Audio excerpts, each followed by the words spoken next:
أعوذ بالله من الشيطان الرجيم بسم الله الرحمن الرحيم الحمد لله وكفى والصلاة والسلام على سيد الأنبياء وعلى آله وأصحابه نجوم الهدى أما بعد. معزز سامعین و ناظرین، ہم آج اپنی اس ویڈیو کے اندر توہین رسالت کا ارتکاب اور مسلمان معاشرے کی ذمہ داری اس پر مختصر بات کریں گے اور کچھ اپنا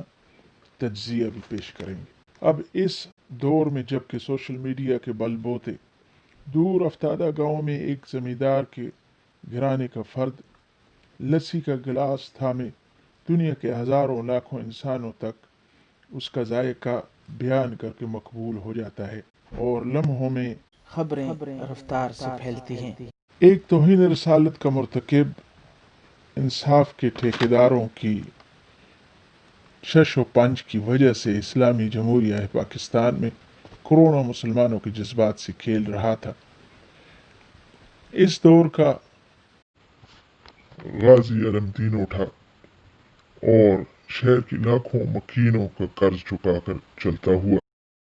یہ تو اسلامی جمہوریہ پاکستان تھا۔ یہاں تو بات اتنے دور جانی ہی نہیں چاہیے تھی۔ یہ غلاظت کے نالوں کی کھدائی کرنے والے کون لوگ ہیں؟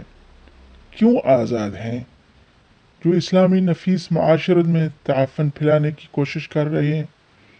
کیا ہم پر غفلت نے آ لیا؟ عشق سرور کونین دین اسلام کی روح ہے۔ فرمایا جس کا مفہوم ہے تم ایمان کی معراج ہرگز نہیں پا سکتے جب تک تم کو میں تمہارے آبا و اجداد، اولاد اور حتیٰ کہ خود سے عزیز تر نہ ہو جاؤں۔ اب توہین رسالت معاب مسلمانوں کے نزدیک بہت حساس سبجیکٹ ہے، لیکن اس کی اہمیت پر علماء اور مدارس کے علاوہ کیا معاشرے میں بسنے والے مختلف شعبوں میں کام کرنے والے پروفیشنلز بھی اپنا فریضہ ادا کر رہے ہیں، اور یا یہ کہ وہ اس قدر سنجیدگی سے بھی اسے لے رہے ہیں یا نہیں۔ یونیورسٹیز اور کالجز میں لیکچرار اور پروفیسر حضرات پر بھی توہین رسالت کے ارتکاب کی تباہ کن اثرات کا منفی پہلو عیاں ہے کہ نہیں، ہمیں اس سوچ کو بھی اپنے سامنے رکھنا ہے۔ کبھی کوئی جج بھی فرط جذبات میں بہ کے سرور کونین کی گستاخ کے لیے ایسی سبق آموز سزا تجویز کر کے کرسی سے اٹھا کے سب آنے والے انسانوں کے لیے وہ نمونہ بن گئی ہو؟ کیا کبھی ایسا ہوا؟ کیا کلاس روم میں کیمسٹری اور فزکس کے پروفیسر حضرات حب نبوی میں ڈوب کر اپنے طلباء میں دین سے بیزاری اور ریبیلیس نیچر کے بیج کو پنپنے سے پہلے اکھاڑ پھینکنے کی کوشش بھی کی ہے؟ کیا یہ ہر کلمہ گو کا فریضہ اول نہیں کہ نبی کامل و اکمل کی صورت و سیرت اپنے بچوں اور اپنے انڈر کام کرنے والوں کے سامنے اس قدر اہمیت کی حامل بنائیں کہ کوئی جرت نہ کر سکے اپنی زبان اور دماغ کو سردار الانبیاء کے متعلق کوئی گستاخی بڑی سوچ اور الفاظ بھی زبان پر لانے کی بارے میں سوچ سکے؟ پاکستان ماضی میں اس کے معرض وجود میں آنے کی اصل وجہ ہے اور جس امید نے بر صغیر پاک و ہند کے مسلمانوں کے جان و مال اور عزت و آبرو کو قربانی پر لگانے پر اکسایا، وہ پاکستان کا مطلب کیا لا الہ الا اللہ تھا۔ یہ نعرہ تھا جس نے ان کو کٹھن وقت میں ایک لوری کی طرح بڑھ کر سہارا دیا۔ پاکستان اگر اسلام کا قلعہ ہے تو پھر بدقسمتی سے قوم اور اس کے حکمرانوں نے اس قدر غفلت دکھائی کہ میر جعفر و میر صادق اس قلعے کی کمزور دیواروں کی نشاندہی دشمنوں پر عیاں کرنے میں کامیاب ہو گئے۔ ہم اس وقت ہر گھر، ہر محلے میں کردوغلو پالے ہوئے ہیں، جن کی بدولت آج ہم اس مقام پر پہنچے ہوئے ہیں کہ ہمارے ملک کی نکیل پر دین سے بیزار طبقے کا ہاتھ آ چکا ہے۔ وہ کالجز اور یونیورسٹیز میں لبرل اور مغربی معاشرت کے دلدادہ اساتذہ کی محنت اور برین واشنگ سے ایک ایسی نسل تیار کر چکے ہیں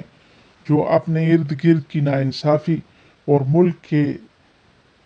تقریباً ہر نظام کی ناکامی اور حکمران طبقہ کی نااہلی کو پاکستان کے اسلامی مملکت ہونے کے ساتھ جوڑ رہے ہیں، اور یہ بڑا کلیورلی کیا جا رہا ہے۔ ان کی محنت کا پھل آج ہم اور آپ دیکھ رہے ہیں کہ سوشل میڈیا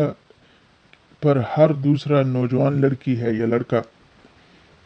اپنے ارد گرد میں چھائی ہوئی محرومی کا ملبہ دین اسلام پر ڈال کر لبریٹر اور انلائٹنڈ محسوس کر رہا ہے۔ جب تک تعلیمی نظام کے ذمہ دار واپس ڈرائنگ بورڈ کی طرف نہیں لوٹتے، ہم یوں ہی صلاح الدین ایوبی اور محمد بن قاسم اور ارطغرل الغازی کے قصے پڑھتے اور دیکھتے اپنے آپ کو خوش محسوس کرتے رہیں گے، ٹھیک اسی طرح جس طرح ایک گرتے جہاز کی کھڑکی سے کوئی پاس سے گزرتے ہوئے بادلوں کو دیکھ کر اپنی بلندی کے مزے لے رہا ہوتا ہے۔ جب تک تعلیمی نظام کے پہلے زینے پر ہر خاص و عام یہ نہیں سیکھ لیتا کہ میرا زیور دین اسلام ہے اور میری عزت سردار دو جہاں کے دم سے ہے، تب تک جج نہ انصاف پر مبنی فیصلہ دیں گے اور نہ ہی ملک کا حکمران طبقہ اس کو سنجیدگی سے لے گا۔ پروفیسر اور پرنسپل حضرات کلاس روم میں بے دینی اور دین سے بڑھتی ہوئی بیزاری کو پروان چڑھتے دیکھ کر سر جھاڑی میں دے کر آنکھیں موند دے لیے ایسے خبتی تیار ہوتے دیکھتے رہیں گے جو بعد میں ملک کے مختلف شعبوں سے منسلک ہو کر اپنا اپنا ایجنڈا پروموٹ کرتے رہیں گے۔ ہر کلمہ گو پر یہ لازم ہے کہ وہ یہ سمجھے کہ نبی اکرم خاتم الانبیاء ہیں، اور اب دین کی احیاء اور ہر قیامت تک آنے والا ہر انسان ان کی ذمہ داری میں ہے، امت کے ہر فرد کے سپرد ہے، اس کے بارے میں اس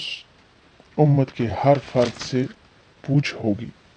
لوگوں کے دلوں میں نہ سمجھی کی وجہ سے بہت سے شکوک یہاں سے جنم لیتے ہیں